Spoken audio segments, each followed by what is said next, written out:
Kofi Annan, the former Secretary General of the United Nations and Nobel Peace Prize winner, arriving in Myanmar, December 2016.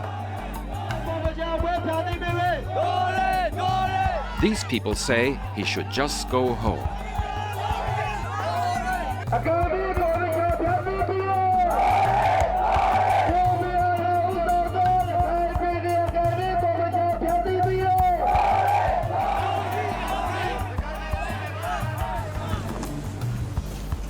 Then he walks into a meeting with another Nobel Peace Prize winner, the country's state counsellor, Aung Suu Kyi.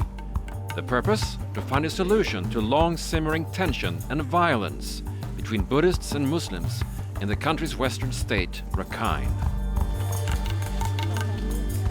Here, more than 1 million people, most of them belonging to the Rohingya Muslim population, have been denied citizenship. It's one of the largest stateless populations in the world. According to the United Nations, many here are denied basic human rights. On the other side are Buddhists, who say they fear losing land and position to the Rohingya population.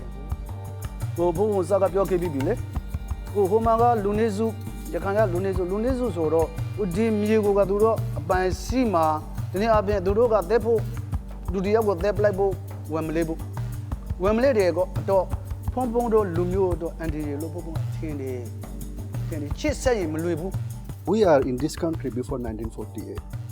According to international principle, because we are part of this land in the time of the independence, we are automatically become citizen of this country.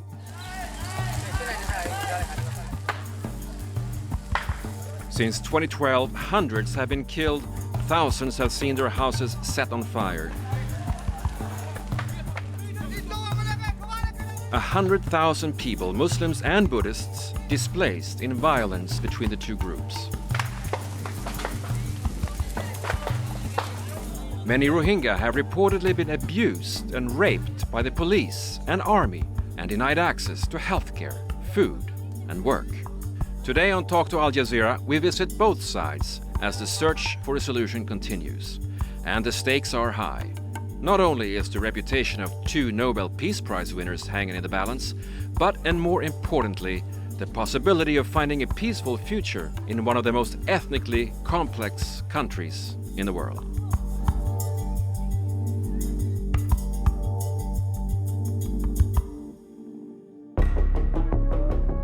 First, a bit of history. Myanmar was a British colony until independence in 1948.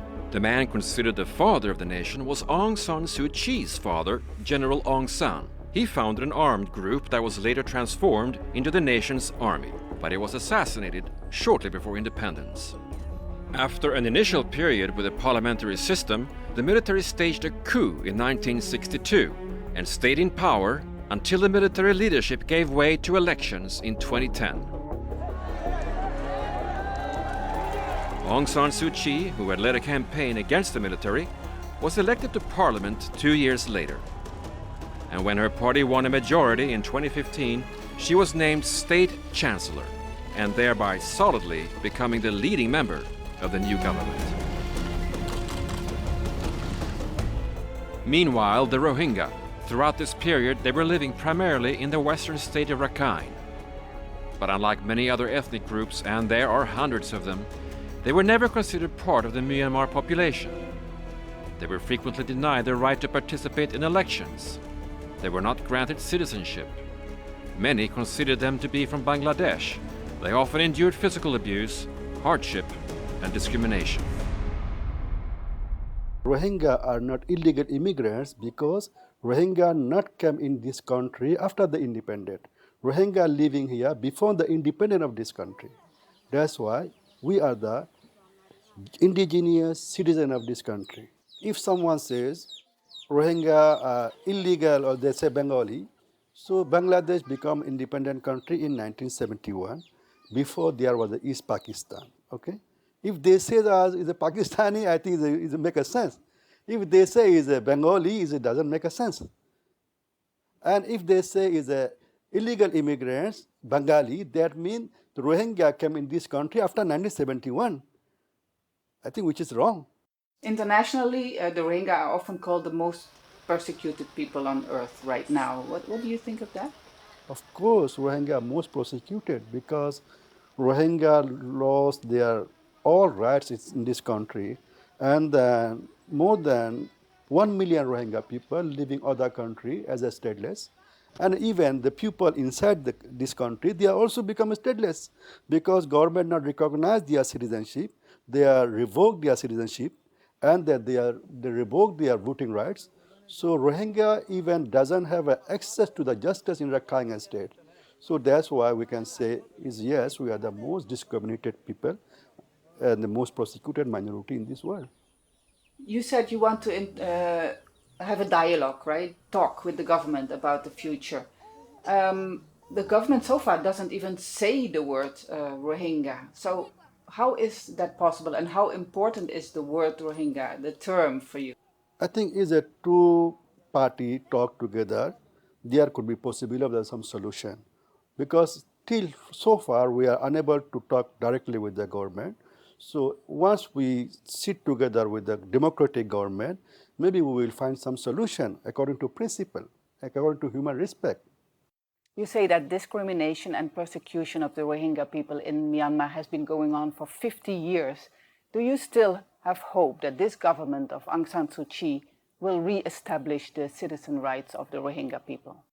Aung San Suu Kyi, she is a Nobel laureate. She always talking for the justice. So, and we believe, I think there is some challenges in front of her. I think international community should help our government to address this issue. I think this is very critical issue. Without resolving this issue, country cannot go for the right track on the development. What should the government do to stop the current violence, and how worried are you that this will get worse? I think it should be a stop. You cannot say it doesn't stop. We need to find way to stop. Government has to cooperate with our people, and our people also need to cooperate with the government. If the government and our people cooperate each other, I think there must be good solution. The tension finally spilled over in 2012. After an act of violence between members of both groups, fighting broke out across the northern part of the state, where the Rohingya is the majority and Buddhists the minority.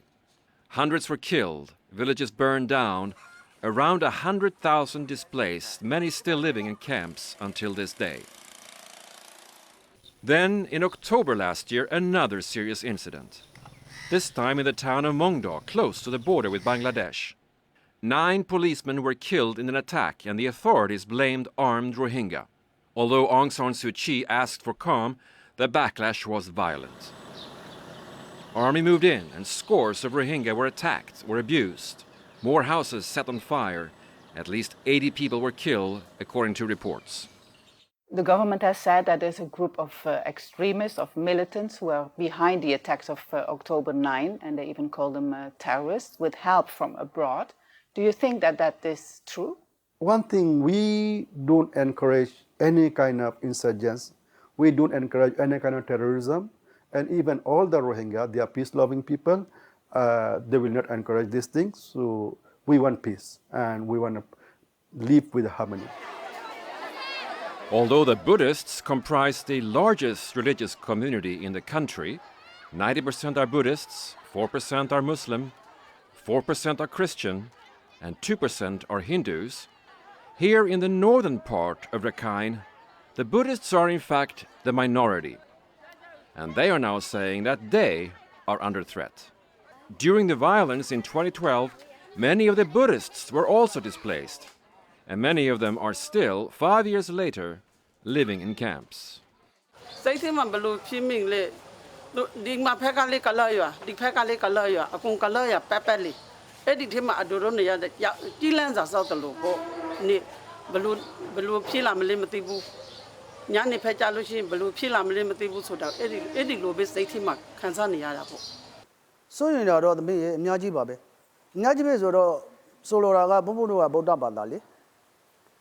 Muslim လေသူတို့ဒီဘာသာနှစ်ခုကမတူဘူးဆိုတော့ဆက်ကြံဖက်ဆိုသူတို့ကဟိုအဲ့ဒီနေရာမှာကရခိုင်ကလေဟိုဘုံအထင်ပြောရင်ဟိုဘယ်လိုပြောမလဲလူတရားမှာ ကလာက93ယောက်လောက်ရှိမယ်ရခိုင်က9ယောက်လောက်ရှိမယ်ပေါ့900ခန့်လောက်ရှိမယ်ပေါ့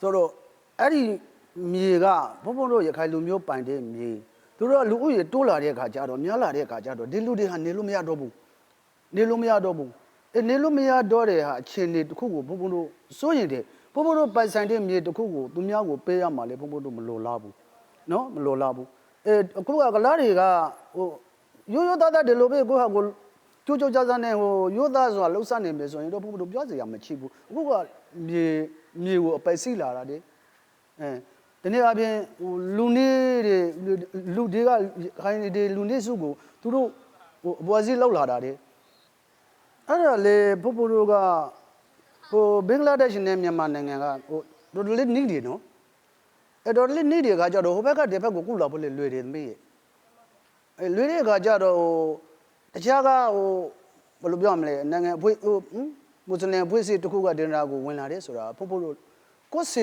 ကိုလက်ခံလို့ရတယ်လက်ခံလို့ရတယ်ဒီက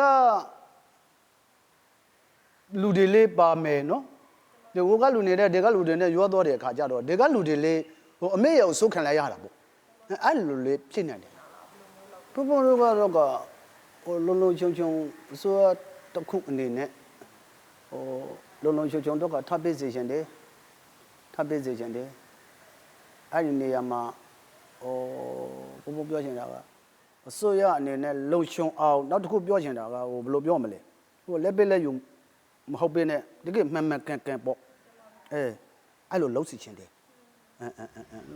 လက်ပလက်ယူတွေကလည်းများတယ်တမင်းနော်အဲ့ဒါတွေမဖြစ်စီချင်ဘူးတကယ်ရိုးရိုးမဲ့လူတွေဟာအဲ့ဒီနေရာမှာဟိုတိုက်တာတစ်ခုလောက်ဟိုလုံချုံလေးလုံးပြစီချင်တယ်အဲ့ဒါဖိုးဖိုးတို့မှာကောက်ွယ်ဖို့လို့မကြည့်ပါဘူးနော်ဘုံဘုံတို့မှာလူအားလေးနေတယ်။ကြိုက်ပြီးစစ်တွေမှာဆိုရင်လူပေါင်းအကုန်လုံး9000လောက်ရှိမှာပေါ့တမင်း။တော့မပြည့်ပါဘူး။9000လောက်ရှိတဲ့လူထင်းမှာဘုံဘုံတို့1000သိန်းရှိတဲ့လူတွေကိုဘလို့လို့တပြည့်တော့ဘုံဘုံတို့ကောက်ကွင်းနိုင်မလဲ။ဘုံဘုံတို့မှာလည်းနဲ့မရှိဘူးလေ။ The Rohingya, on the other hand, are living under circumstances that in fundamental ways are denying them their most basic rights and freedoms. According to a United Nations report, they are often not allowed to move around. They have to ask army permission to go from point A to point B to go and visit friends or family in another village. Held up at security checkpoints, women and children have reportedly been raped and beaten.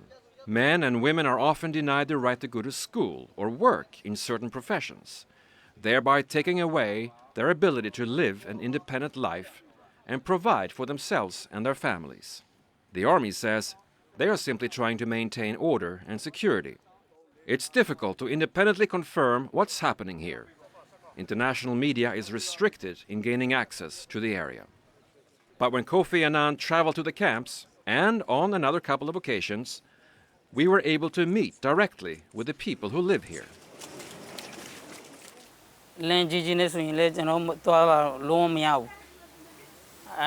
Muslim pidane turua temyo tobion lobido tete general lemerigu elo lo de lo general tinde. The rumor is every day coming that army and police personnel are also raping the Rohingya women. This man has lived in a camp since the attacks in 2012. How optimistic were you that the new Aung San Suu Kyi government would actually solve the Rohingya problem? And the first time, in April. So I have a great hope with the NLD. Just their senior party member, just like Utiu and Uwinting, said that they do not want, keeping the people in this way. So they will make it very quickly to slope this situation in Rakhine State. So, but they cannot do for 6 months. And still the situation in Rakhine State, include on Rohingya people, is very bad, Aung had high hopes when Aung San Suu Kyi entered government. Now I am very, very, very disappointed with the NLD government because they cannot do anything.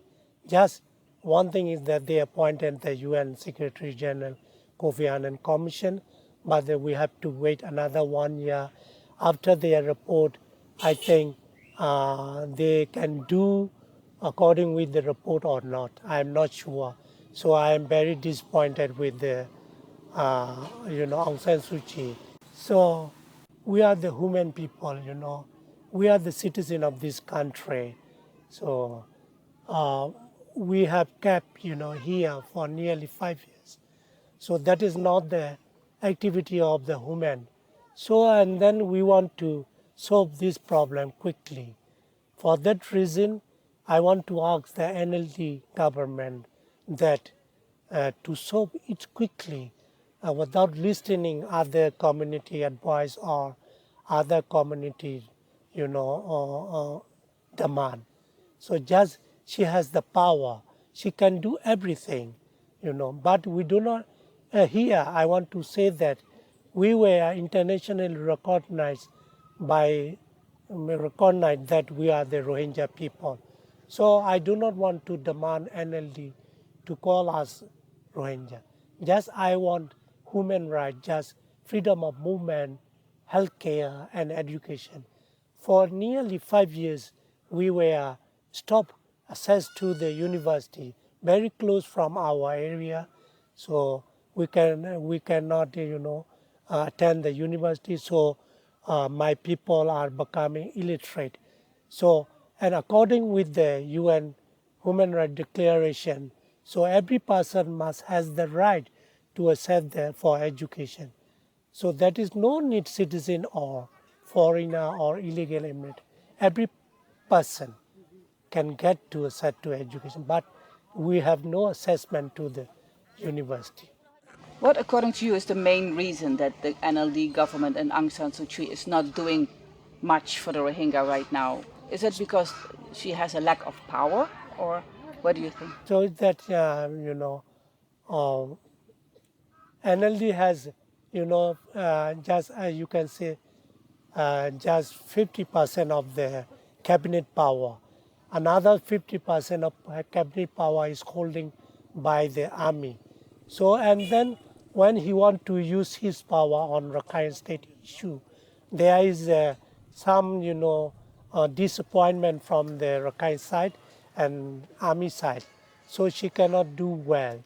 So that I understand that. But as a Nobelist, peace Nobelist, I think she can do everything in Rakhine State. So in Maundo, issue, so at the first time she make 2-3 statements. After that she cannot do anything. Now she is silent. So army is doing whatever they want. And that's frustration and so many things is happening in Maundo. Why she kept her mouth closed. Aung San Suu Kyi is not speaking publicly very often about the Rohingya. In an open letter in December, several Nobel Peace Prize laureates criticized her. They said, quote, "Despite repeated appeals to Aung San Suu Kyi, we are frustrated that she has not taken any initiative to ensure full and equal citizenship rights of the Rohingyas. Aung San Suu Kyi is the leader and is the one with the primary responsibility to lead, and lead with courage, humanity, and compassion." Aung San Suu Kyi turned down our request for an interview for this program, but here's what she told us in 2013 before entering government. I'm not happy about it. I'm not happy about the fact that there should be such tension in our country, and also I'm unhappy about the fact that there's so much focus on these troubles that it is difficult for us to resolve them calmly. With so much attention focused on the tension, the violence, the disagreements, it is very difficult for us to work out a peaceful and happy solution for all sides. This is a great worry for us in this world today. Nothing can be sorted out peacefully because anything that happens anywhere becomes a focus of tremendous global attention. And sometimes I think we do need a bit of quiet and a bit of space in which to resolve our very, very complicated problems. What has always concerned me from the very beginning, and I've talked about it often, but nobody seemed to have been really interested in it, is the lack of rule of law. I've always said that the first step we must take is to establish rule of law, that both communities may feel safe, and then we can progress towards a situation when we can talk over the problems and try to find lasting solutions. But when there's no rule of law and people are in fear of their lives and their security, it's very difficult for them to be able to sit down and talk things over. Because the world expects a lot from Aung San Suu Kyi. They expect you to solve problems like this. No, I'm not part of the government, and I think this is something that the world seems to forget, that I'm a member of parliament, just an ordinary member of parliament, and but my you're also country. a world leader in people's imaginations. You Yes. have a very strong moral compass. Yes. People respect you, they But like you. I cannot decide what is done in the Rakhine State, for example. I cannot say why is there no rule of law. I can say it, which I do say it, but it's not for me to establish rule of law. I don't have the authority. People forget that even as an opposition leader, I'm the leader of 44 MPs in a legislature of over 600. And yet they expect me to be able to do the things that only governments really have the right or authority to do. Now, I'm not complaining against that. I think this is the price you pay when you have received so much support and sympathy from the world all over, that they would expect you to live up to certain expectations. But I have never claimed that I could do everything I wanted in Burma. In fact, the reason why we have been struggling for the last 30 years is because we, the people, have not had the right to assert our influence over government policy. Would you like to help them? I would like to help them, of course. I would like to help to achieve a situation in Burma of which we can be proud. We don't want to have to be explaining why certain things are happening in our country. We want the world to be able to understand why they're happening.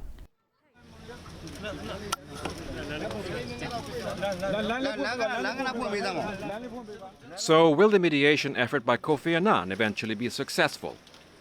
We asked the Buddhist monk in Sittwe if he was prepared to agree to whatever the commission would propose.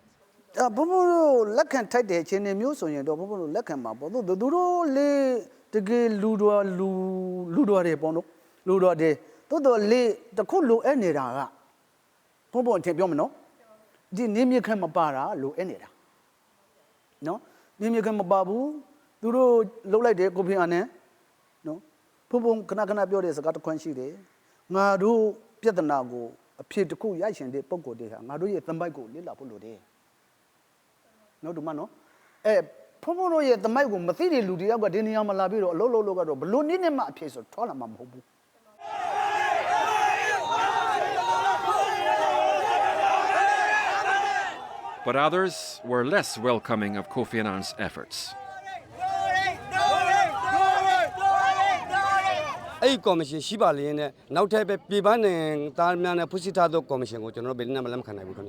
We are the citizens of this country according to 1948 citizenship. If the Aung San Suu Kyi's government able to reform, to restore our all rights as we are in before 1962, I think everything will be settled. Mr. Annan, can we have one comment? Sorry, we have to go to the airport. Kofi Annan himself also turned down our request for an interview. As he and his commission continues their efforts, so does the tension and abuse. Just last month, the UN reported interviewing 204 Rohingya fleeing into Bangladesh. 50% of them reported their property had been burned or destroyed. More than 50% of the women said they have been raped or subject to other forms of sexual violence.